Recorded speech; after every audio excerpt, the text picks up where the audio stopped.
¿qué tal, querida gente happy? Estoy aquí muy bien acompañada. Eso sí, iba a decirte bienvenido al estudio, Blas, pero bueno, bienvenido a mi casa. ¿Cómo estás? Es un placer, estoy muy bien. Bienvenida a la mía. Ahora estoy en el estudio, estaba haciendo cosas nuevas y ajustando unas canciones y bueno, preparando todo lo que se viene, así que muy contento también a nivel musical.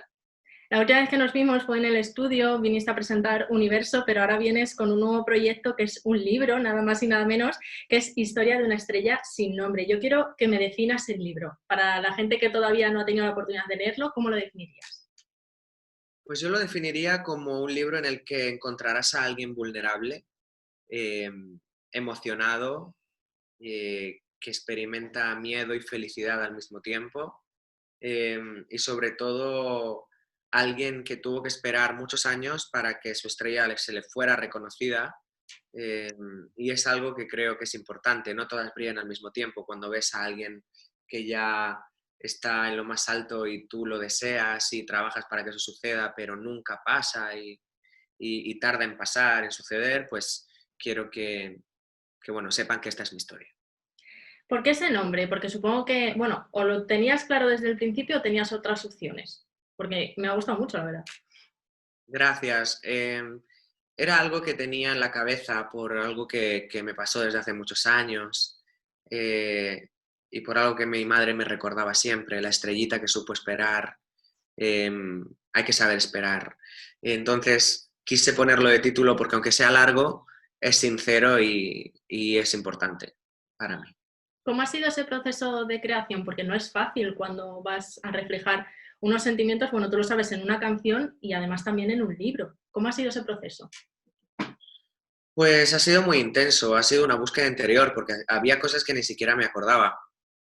Me he tenido que hablar con mis familiares, con amigos, pues recordar todo y tomar tiempo para escribir, porque lo he escrito en carretera, lo he escrito en hoteles, lo he escrito en casa, en aviones ha sido un momento importante de búsqueda interior, sobre todo eso. Cuando hablamos de canciones es más complicado que yo pueda llegar a entenderte porque yo no soy compositora, pero en este caso sí que puedo llegar a entenderte. ¿Ha habido en algún momento en ese proceso de creación que haya algún capítulo o algún hecho en concreto que te haya costado mucho escribirlo? Me parecía peliagudo hablar de la gente que pasa que pasa por momentos difíciles hablando de sexualidad, de identidad de género, eh, de violencia de género también. Todos esos temas he intentado cuidarlos mucho, porque hay mucha gente involucrada, hay mucha gente pasando por esto y es importante que sientan el apoyo, pero también la defensa y que sepan que estás cerca. Eh, pero bueno, a pesar de eso, todo lo demás ha sido más fácil, pero creo que esto ha sido lo más complicado En este de libro tratar. hay un montón de anécdotas, hay una, no quiero hacer mucho spoiler porque la gente lo tiene que leer, pero esas anécdotas con las monjitas a mí me encantaban, o sea, te lo digo, o sea, son maravillosas. Sí, ya algunas se nos está yendo ya desde hace unos años, pero guardo un recuerdo fantástico. A veces veo la película Sister Act de Whoopi Goldberg y me parece increíble haber vivido prácticamente lo mismo. No había ninguna monja infiltrada, etcétera, etcétera, que no fuera religiosa, pero todo lo demás era muy, muy guay, muy parecido, porque cantábamos, éramos felices. Es una etapa muy bonita. No quiero tampoco hablar mucho de eso ahora porque quiero que lo lean y quiero que vean la historia como fue, pero ha sido un momento de mi vida muy interesante, la verdad. Este libro tiene muchísimas anécdotas y claro, todos te conocemos desde que eras así, o sea, bueno, y era yo así también. Has participado en un montón de concursos de canto y a mí ha habido una cosa que me ha llamado mucho la atención y es que tenías favor a los padres de tus contrincantes. Sí, porque además los niños son más inocentes que los papás. Entonces, para mí era importante hacer un buen trabajo sin eclipsar a nadie, dándole su lugar a todo el mundo, pero siempre había alguien que quería más y más y más y más. Entonces, eso es lo complicado, que los papás sean más artistas que los niños. A los niños no nos importa nada, a los niños no nos importaba, no me sigo considerando un niño, o sea que vale igual. No nos importaba perder ni ganar, ni estar arriba o abajo, ni delante o detrás. Y creo que es algo que también conservo hoy en día. Creo que lo importante es la esencia de lo que hagas y que lo hagas bien y que para ti esté bien. En este libro hacemos un viaje en toda tu trayectoria y evidentemente tenía que estar Eurovisión Junior. Yo quiero que me cuentes cuál es el recuerdo que más tienes presente y sobre todo, ¿cuándo fue la última vez que cantaste Sentir? La última vez que canté Sentir, que un capítulo de hecho se llama Una lágrima al viento, creo que el primero o el El segundo. primero, el primero. Ajá. Eh, la última vez que canté Sentir fue en un concierto en Barcelona el día de mi cumpleaños, en 2017, creo, o 2018, me acuerdo. Pero la canté porque quería rescatarla. La quise cantar en Barcelona porque, aparte de que era el día de mi cumpleaños, quería celebrar tantas cosas ese día. Quería celebrar que en Barcelona precisamente fue donde empezó toda mi trayectoria musical en televisión, a lo grande, quiero decir. Hice otros programas antes, pero la mayor repercusión la tuvo ese programa Euro Junior y fue allí, entonces quería hacerlo de esa manera.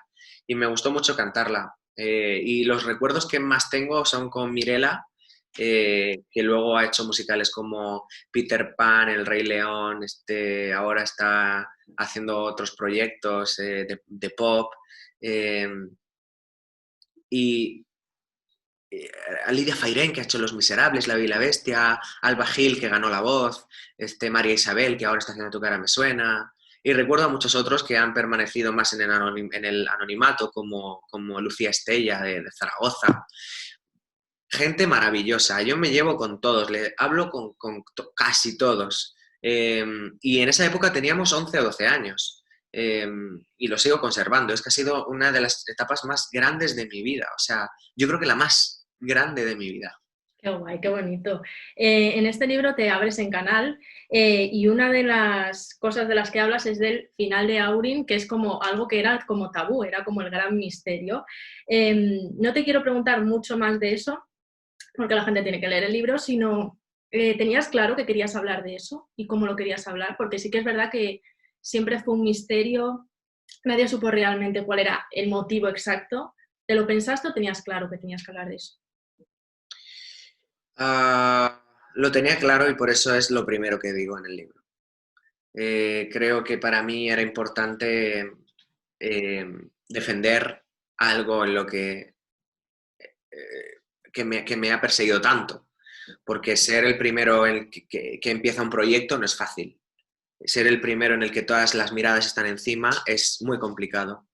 Y fue doloroso para mí, porque al final cargaba con la responsabilidad de la disolución de un grupo y no era así, porque realmente si el grupo tuviera que haber seguido, hubiera seguido sin mí, como hizo One Direction en su momento, Insane. Eh, pero es que Aurin acabó y así empieza el libro. Pues aún me siguen, aún me siguen preguntando por qué me fui de Aurin. La verdad es que no me fui de ningún sitio, simplemente acabó. Así es como empieza el libro. Y es algo de lo que quería hablar. Obviamente no se hablará de los problemas que tuvimos dentro porque es muy personal. Al final es como los problemas de una familia. Exacto. Y admitir que hubo errores por mi parte, por la parte de todos, porque al final todos fuimos jóvenes, más que ahora, porque todavía somos jóvenes, pero, pero sobre todo lo que más tengo presente es que éramos una familia y que seguimos siendo una familia y que si algún momento tenemos que regresar, va a ser de una manera maravillosa. ¿Y cuál es el recuerdo que más tengas presente de esa época? Porque al final tu vida profesional y personal evidentemente han sido épocas muy marcadas, desde Eurovisión Junior, Aurin. ¿Qué recuerdo guardas de eso? De decir, de aprendizaje también. El mayor aprendizaje ha sido yo creo que a entender el interior de las personas, el por qué hacen ciertas cosas o las dicen o por qué las hago yo. Creo que es importante entender que una persona es él o ella y sus circunstancias. Ujú. Eh, Eso es lo que más he aprendido. Y por lo demás tengo muy grandes recuerdos, sobre todo riéndome, perdón, y quedándome sin voz de las risas que tenía presente todos los días. Con Carlos Marco me reía, o sea, una vez estábamos en un hotel, es que no me acuerdo quién estábamos Carlos, Álvaro, Maggi y yo, creo. No sé si estaba Dani Fernández, es que no sé si faltaba David o... El caso es que estábamos viendo vídeos de internet y recuerdo no haberme reído tanto en mi vida. O sea, de repente vimos algo que nos hizo muchísima gracia y es que, o sea, me dolía el estómago de lo que me reía. Eh, y lo recuerdo siempre. Cada vez que hablo con Carlos, recordamos ese día y tantos otros, tantas bromas, tantas imitaciones, porque también me pedían imitar, perdón, me pedían imitar todo el tiempo y eso era muy guay porque al final cuando llega Tu cara me suena lo ven como algo natural y siento el apoyo de ellos y pensamos en qué vamos a hacer o si va a venir alguien conmigo a imitar, estaba muy chulo. Se iba a hablar de las imitaciones, porque sí que es verdad que tu inicio en Tu cara me suena, el momento en que se anunció que tú ibas a ser participante, fue horas antes del comunicado de Aurin y fue, la verdad, un poco raro a la hora de entenderlo por parte de los fans. Bien es cierto que fue una época increíble en tu carrera, pero yo quería saber con qué actuación te quedas o cuál es la que más tienes recuerdo por lo que más te costó aprender la imitación o por cualquier otra circunstancia. Yo creo que Freddie Mercury, porque me salía todo el rato mi timbre de voz. Era muy difícil separarme por la tesitura en la que estaba la canción, porque cuando las tesituras son más extremas, puedes cambiar más tu voz, pero cuando son cerquita de lo que tú sueles hacer, eh, pues era más difícil. Entonces tuve que aprender en YouTube a rasgar mi voz. Los primeros días me hacía mucho daño y no entendía que tenía que hacer vibrar las dos cuerdas vocales a la vez. Era algo muy difícil. También me costó mucho hacer, por ejemplo, Andrea Bocelli, porque aunque fuera una voz impostada, era, era complicado por la diferencia de edad. La edad no se puede imitar aquí, Claro. por mucho que quieras, porque esa madurez es física. Uh-huh. Eh, y la verdad, me hubiera gustado en el libro escribir más sobre las técnicas de Tu cara me suena, como lo que pasa es que tengo X tiempo para escribir el libro, X páginas, y no puedo extenderme mucho más, pero haré otro sobre imitación. En el libro también hablas de tus canciones, de cómo fue el proceso de Él no soy yo, que fue como tu punto de inflexión en tu carrera en solitario, pero yo quería pararme en una canción que es muy especial, que es Héroe, porque además va con una historia muy especial por Josep Lobato, que además Josep es nuestro creador, es el creador de Happy FM. ¿Cómo fue ese proceso y sobre todo el momento en enseñarle ese proyecto a Josep? Pues yo no sabía cómo hacerlo porque me tenía que comunicar solamente por emoticonos con él. Uh-huh. Porque como sabemos, esta enfermedad desmielinizante hace que pierdas la capacidad de escribir, de hablar, de lectura, etcétera, etcétera. Es bastante dura. Entonces me puse en contacto con él, me dio el teléfono de su hermana y le expliqué todo y le pasé la canción y se emocionó mucho. Creo que ha sido maravilloso porque realmente yo sentía que estaba contando parte de su historia con su voz. Dice la canción, y si se apaga mi voz, vas a romper el silencio por los dos. O sea, lo harás tú me ayudarás a hacerlo. Y se me pone la piel de gallina A cuando lo mí escucho. también, porque cuando conoces la historia en primera persona te emociona incluso más. Eso Y sí en que es vivo cierto. esa canción, como todo el mundo, el público, los fans, todo el mundo baila y la canta y somos Josep todos en ese momento. Hablando de canciones, yo sé que te une un vínculo muy especial con Jessie Joy y una de las preguntas que más nos han hecho evidentemente es cuándo por fin va a haber esa colaboración. Oh, y ojalá pudiéramos pronto. Me apetece mucho, pero para hacer una colaboración hoy en día, pues me gustaría que nos pudiéramos sentar de verdad a escribir la canción juntos, a hablar de lo que pensamos en ese momento ambos, estar en el... Y que no sea algo meramente un trámite, que alguien diga, vamos a colaborar o hacerlo a distancia, sino, no sé, tener tiempo para hacerlo poco a poco. Por eso escribí este libro, porque las grandes cosas se hacen esperar. Y creo que cantar con Joy y tener a Jessie al lado tocando va a ser un momento que probablemente suceda en algún momento de mi vida, pero tendrá que esperar y se lo pediré cuando esté preparado. Recientemente te hemos visto en la Academia de Operación Triunfo cantando con la ganadora ya de Operación Triunfo 2020, que además va a ser compañera, con lo cual todo perfecto. Evidentemente también nos preguntan si va a haber colaboración, pero sobre todo cómo viviste tú ese momento de la victoria de Nia y el trabajar con ella en la Academia. Pues realmente no he podido decir nada de Nia todavía de su triunfo porque me tuve que ir a la cama súper pronto el día que ganó porque tenía que hacer cosas súper temprano, me tenía que levantar a las 6 de la mañana. Eh, y entonces no la vi actuando con su single y no la vi proclamándose ganadora, pero tengo pendiente hacerlo. He visto ya cuando Famous le dice quién gana, eso sí lo he visto en internet, pero todavía me queda felicitarla y sobre todo decirle que bienvenida a casa, la vamos a tratar genial porque además todos los que formamos la familia de Must Producciones nos involucramos mucho los unos con los otros y nos cuidamos y de repente pues hay un vínculo muy especial con Edurne, con Belén Aguilera, con Dani Fernández, Carlos, con todos. Y es muy bonito que ella forme parte de la familia con Mimi. Así que, bueno, bienvenida. Una cosa que nos une mucho es Eurovisión. Era tu primera vez yendo a Eurovisión, pero también en la mía como prensa. Y a los dos nos ha parado una pandemia. En el libro cuentas cómo se lo contaste a tu madre, cosa que me parece una fantasía, el proceso de Universo, pero ¿cómo fue el momento en el que te enteraste de que ya era una realidad? Algo que nos olíamos todos, que se iba a cancelar, pero ¿cómo fue ese momento? Pues es un momento en el que tienes que poner por delante los intereses de más gente que los tuyos, que al final también son los tuyos, porque la salud es un interés común y tenemos que apostar siempre por ello. Eh, Hemos tardado en cancelar muchas cosas porque no sabemos cómo era la magnitud, pero yo creo que en el momento en el que se supo cómo era la magnitud del asunto, todo se paró. Era lo importante. Así que sentí una responsabilidad tremenda y me sentí orgulloso de la UER, de la Unión de Radio y Televisión Europea, porque eh, creo que hicieron lo correcto. Y creo que Eurovisión se puede posponer un año, pero una vida no. Así que lo haremos el año que viene. Estoy de acuerdo.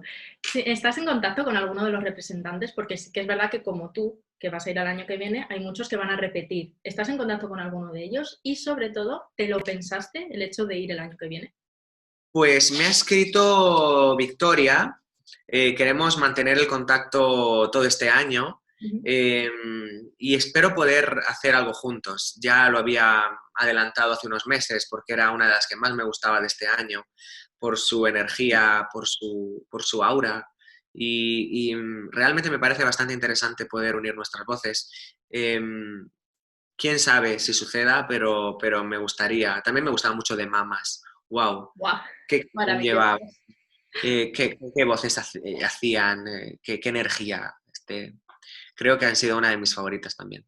Sí, las mías también. ¿Te lo pensaste mucho ir el año que viene? ¿O fue sin dudarlo? Pues no, simplemente creo que había un poco de miedo por ambas partes. Ellos tenían miedo de que yo dijera que no y yo tenía miedo de que ellos no contaran conmigo. Cuando tuvimos esa conversación, recuerdo a Ana Bordas decir, ay, gracias, gracias porque queríamos que tú fueras a ir a Eurovisión, queríamos contar contigo, costara lo que costara y si hay que retrasarlo un año, queremos que se retrase, pero contigo.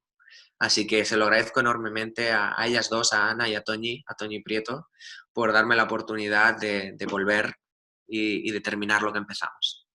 Estoy de acuerdo. Además, yo creo que lo vamos a hacer todos en plan familia, terminar eso que empezamos. Ya por último, Blas, los libros siempre cuando vamos a contar alguna anécdota, alguna historia o alguna vivencia, siempre se nos queda algo en el tintero. No porque queramos, sino muchas veces cuando publicamos algo decimos, tenía que haber puesto esta anécdota. ¿Hay alguna que se te haya quedado en el camino? Probablemente, pero hay algunas cosas que ya se me van olvidando, las tendría que apuntar de nuevo. Simplemente, bueno, escribí esto y lo próximo, a colación de todas estas historias, saldrán otras cuando charlemos, cuando nos encontremos de nuevo. Así que, bueno, pues espero recordarlas y sí, se han quedado muchas cosas sin escribir. Pues muchísimas gracias, Blas. Ya sabes que siempre es un placer, aunque esta vez haya sido en nuestras casas. Esperemos que en la próxima sea en el estudio con más canciones, más libros y con lo que haga falta. Gracias. Muchas gracias a ti.